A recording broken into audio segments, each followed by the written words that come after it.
Welcome to the French Drainman channel. I'm your host, Robert Sherwood. We have a really good video here for you today. We're going to run water through a 4-inch downspout, and then we're going to go ahead and we're going to reduce that to a 3-inch underground.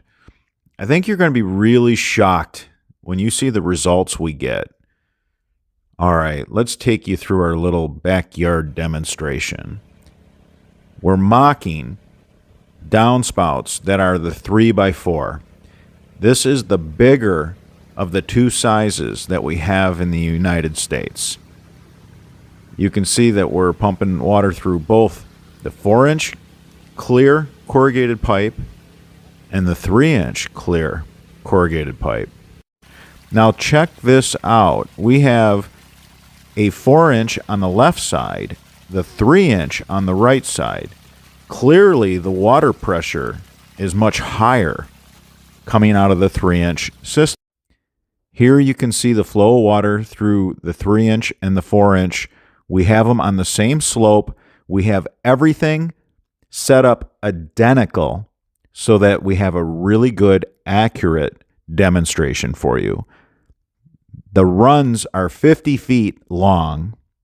We went ahead and we ran 280 gallons through the 4-inch, and we get the water pressure that we were looking for. We're happy with what we see. But what'll happen when we run 280 gallons through the 3-inch? Well, there you have it. White water gushing from that pop-up emitter. The velocity and the water pressure has increased again. Look at the white water in that 90 right there. There's no shingle gravel building up in that. At 280 gallons per minute, the 3-inch underground system shows no sign of weakness. If anything, we're happy with all the results. The velocity of the water pressure, the pounds per square inch, the PSI, that is what counts when it comes to building a really good underground downspout system. If you have a lot of velocity and you have the pounds per square inch, the PSI, it's going to push tree seeds and shingle gravel.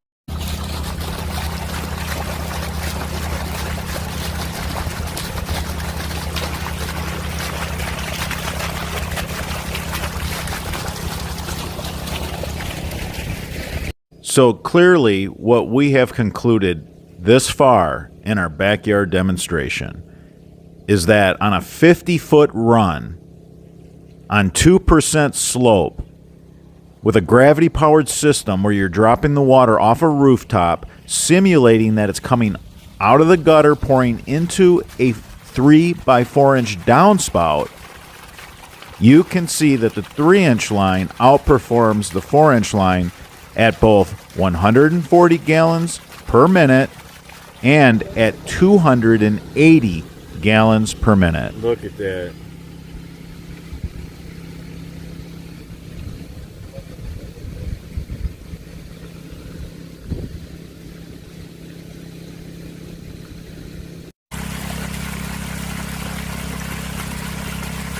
Right there, that's the proof in the pudding.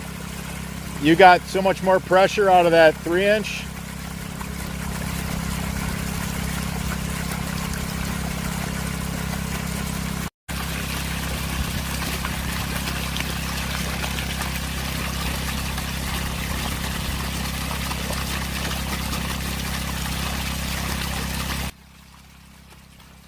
We're back to 140 gallons per minute through the 4-inch corrugated pipe and 140 gallons per minute through the 3-inch corrugated pipe. You can see the water pressure difference. There is definitely a clear winner when it comes to pounds per square inch. Which one would push shingle gravel and leaves out? Which one would have the best result with that?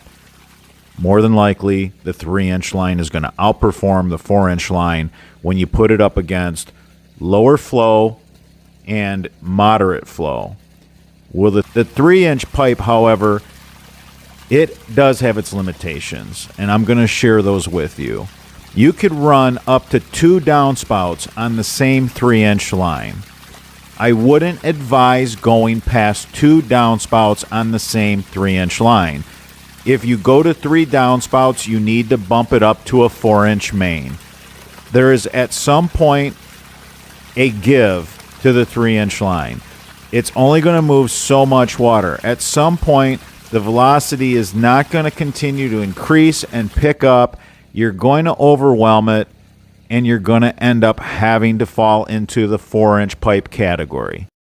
We have a 3-inch line. The water is coming down a 3x4 downspout that we're filling up completely. When it hits the 3-inch line, the velocity picks up because you're pushing the water through a smaller diameter.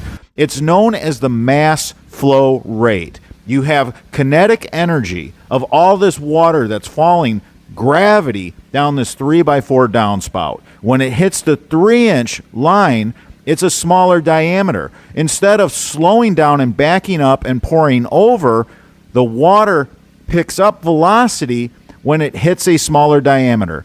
That is fluid dynamics.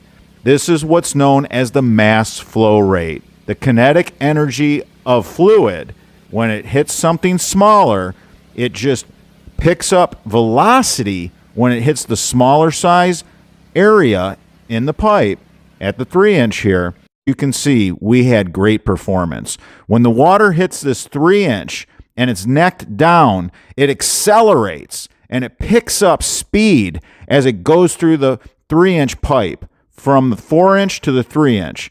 That's where we're picking up all the velocity and increased water pressure. The other thing is when the water falls in the 4-inch pipe, it loses energy because it's displaced over a greater area. So that's where the water pressure that you see at the pop-up emitter is just so evident.